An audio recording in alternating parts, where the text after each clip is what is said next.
choix. Puis, j'ai rencontré, en fait, c'est mon père, pour me protéger, il a voulu me le faire enlever parce qu'il voyait que ça allait être difficile pour moi.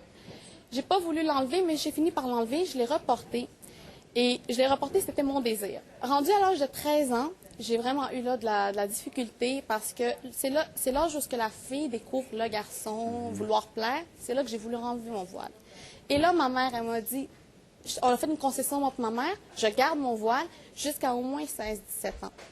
Puis, à l'âge de mes 16 ans, ma mère est intervenue. Moi, je l'avais oublié, cette histoire est intervenue, puis elle me dit, tu veux-tu encore enlever ton voile? Puis moi, je n'avais pas compris, je comprenais pas pourquoi elle me disait ça. J'ai dit non. Elle me dit, tu as voulu l'enlever à 13 ans. Ma mère, ce qu'elle voulait me montrer, c'est qu'il fallait que je me force intérieurement pour aller plaire au monde. J'ai pas besoin de me baser sur mon corps pour aller chercher soit plaire aux garçons, soit plaire aux femmes. Donc, ma mère, elle voulait que j'apprenne à gagner cette force de caractère. Donc, au lieu du culte, souvent décrié du corps, de la sexualité, l'hypersexualisation des jeunes, vous vous dites, c'est que je veux pas quand que un homme personne découvre, pense c'est pour que... ma personnalité. Je veux pas qu'aucune femme se sente visée, celle qui porte pas le voile, qui pense que je suis en train de dire que ces femmes-là n'ont pas une force de caractère, qui s'en mettent sur leur corps pour plaire. Mais ce que je dis, c'est que nous, notre voile, c'est une des raisons pourquoi on le met. On le met parce qu'on cherche à gagner une certaine sagesse, une certaine maturité, une certaine porte autre que notre corps. Donc, nous autres, on arrive en public, puis si vous êtes capable d'aller au-delà de nos apparences, donc l'habit ne fait pas le moine, nous autres, on sait quel type de personne vous êtes aussi. Mais ça, c'est pour la question de votre motivation à vous. Le gars, le musulman qui était avec vous, là, vous dites, j'avais 13-14 ans, puis j'ai découvert mon corps, puis tiens, je me suis dit, tiens, je vais enlever ça peut-être, mais après ça, j'ai dit non. J'ai découvert les vertus de contrôler, si on veut, cette exposition du corps-là. Qu'est-ce qu'ils font, les petits musulmans, dans la relation homme-femme, là, comment ça marche, et à l'adolescence, puis plus tard, là, quel effet ça a? Vous parlez de la sexualité ou juste la relation homme-femme? Dans la relation homme-femme, sexualité comprise, je veux dire. Nous autres, en fait, beaucoup pensent que la femme musulmane ne doit pas plaire. C'est pas ça. Donc, nous autres, on apprend à la fille, tu vas plaire à un garçon un jour, mais nous autres, on fait une sélection. Donc, c'est-à-dire, d'abord, OK, je porte un voile. C'est sûr que déjà, en partant, un garçon qui va me regarder de l'extérieur, il me regarde pas comme une fille qui voit tout le temps, qui croise souvent dans la rue. J'ai déjà quelque chose de différent. Puis, d'autre part, notre voile aussi nous empêche pas d'avoir des relations. C'est une ouverture pour nous, pour trier un peu les garçons qui cherchent seulement à voir notre beauté externe, qui sont pas capables d'aller un peu au-delà de ce qu'on porte, au-delà de nos apparences. Moi, j'en ai rencontré des garçons, ben là, on sait pas vraiment si t'es belle, pourquoi tu l'enlèves pas? Mais c'est ce genre de personnes-là que je veux pas dans ma vie. Moi, je veux être entourée du monde qui vont me dire, t'as un voile, t'as une belle personnalité, t'es une belle personne, continue comme ça. Mais à 17-18 ans, est-ce que vous embrassez votre chambre? Non, nous autres, en fait, nous autres, il y a différentes façons il y a différentes façons de vivre la sexualité dans l'islam, honnêtement. Donc, il y a des gens qui vont un peu, ça va dépendre un peu du groupe musulman dont tu fais partie, des règles. Chacun a sa manière un peu, son aise là-dedans. Je vais vous dire, il y a quand même une reconnaissance. On reconnaît qu'il y a une sexualité, on reconnaît que Dieu nous a créés comme ça. On n'a pas peur, on se cache pas. Notre rôle, c'est pas de se dire non, il y a rien qui se passe. Mais si vous niez un peu l'aspect sexuel de votre charme... On nie pas l'aspect sexuel, on le contrôle, on le protège. C'est ça le rôle, c'est pas de le nier, parce qu'une femme tout seule, avec son mari, elle a le devoir de se faire belle pour elle-même avant de se faire belle Mais pour avant lui. qu'il soit mari, donc qu'est-ce qui se passe quand on est Elle est chum, comme là? moi, chum est blonde, elle est comme moi. Elle rencontre la personne, ils discutent. Elle est comme moi, elle se discute beaucoup. Juste de la discussion. De la discussion, puis plus tard, ben, ça pourra passer aux choses plus sérieuses. OK. Et il y a du désir quand même? Il y a quand même... Je vous ai dit, tous les phénomènes, je veux dire, on n'est pas un martien, hein, on est humain. Puis il y a des phénomènes, mais ce que nous, on vise, c'est pas à les renier. Parce que ce serait péché d'aller plus loin ou pas? Ben, ça dépend. Il y en a qui pensent que, comme en Iran, il y a la pratique du mariage temporaire. D'ailleurs, dans le monde, il y en a, dans d'autres cultures, il n'y en a pas.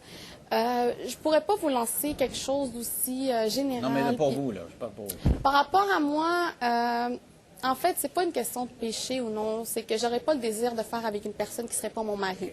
Bonsoir, M. Lévesque. Il y a 3 ans, nous étions dans un parc aquatique, nous écrit Martin Caisse. Les femmes musulmanes étaient habillées de la tête aux pieds, assises près de la piscine, avec voile, alors que les hommes, eux, étaient dans la piscine à rôver les Québécoises en bikini.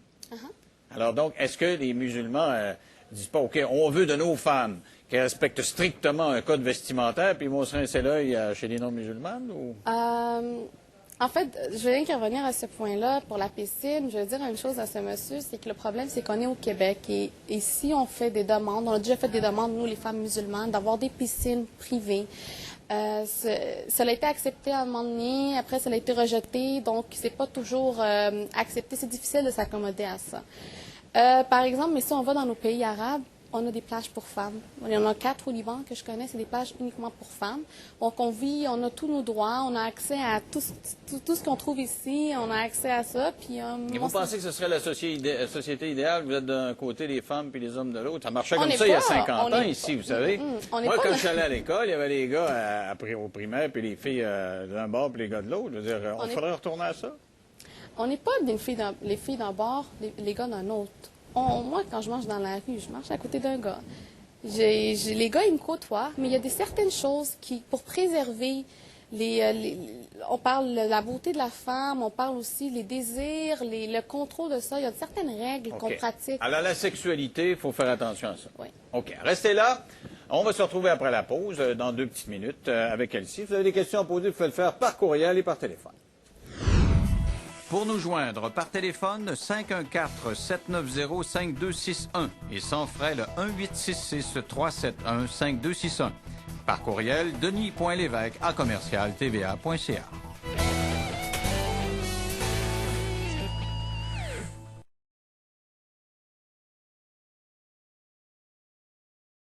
Avec nous, Elsie Fnech, qui est musulmane et qui veut répondre à vos questions. On a par courriel Annick qui nous écrit. Elsie dit, vous maquillez-vous? Oui. Alors, vous faites quand même attention à votre apparence? Oui, tout à fait. L'idée, comme je répète, c'est de ne... On dit, même moi intérieurement, poursuivre un peu toute cette façon de penser, les valeurs que le voile amène, j'irais même jusqu'à dire qu'un maquillage discret est plus prôné qu'un maquillage. C'est sûr que si j'arrive avec un gros crayon noir autour des yeux... Britney Spears. Bon, mais c'est ça. Là, je dirais quoi aussi? Je dirais que je m'en vais beaucoup trop à mon apparence pour plaire. Mais c'est sûr que rendu au stade où j'en suis, un peu à la maturité, j'ai déjà fait ma personnalité, j'ai passé l'âge de l'adolescence, j'ai trouvé mon identité. C'est plus facile pour moi de mettre mon maquillage puis de ne pas me sentir en train de ce sentiment de il faut que je mette du maquillage pour plaire. Tu sais, je le mets juste pour avoir l'air peut-être plus désirable socialement ou faire plus du bon sens. Il y a des gens qui se demandent, est-ce que vous écoutez de la musique moderne ou c'est strictement de la musique religieuse? Ah non, moi... Est-ce qu'on peut faire une vie d'ado, de jeune adulte? Mes CD, ça peut aller jusqu'à du... vraiment, j'ai de tout. Vraiment, là, j'ai de tout. J'ai même du Marilyn Manson, je mélange... Marilyn Manson? Peut-être parce que j'ai grandi... Pour ceux qui ne savent pas, c'est une espèce d'androgyne un peu pété. J'en ai une seulement de lui, par exemple. Mais et lui, il n'y a pas de hijab. Bon. C'est sûr que l'islam te dit de pas aller... Moi, je vous résume ça à ça. Les positions dans l'islam, c'est toujours la position la plus pacifique envers vous et envers les autres. Donc, si du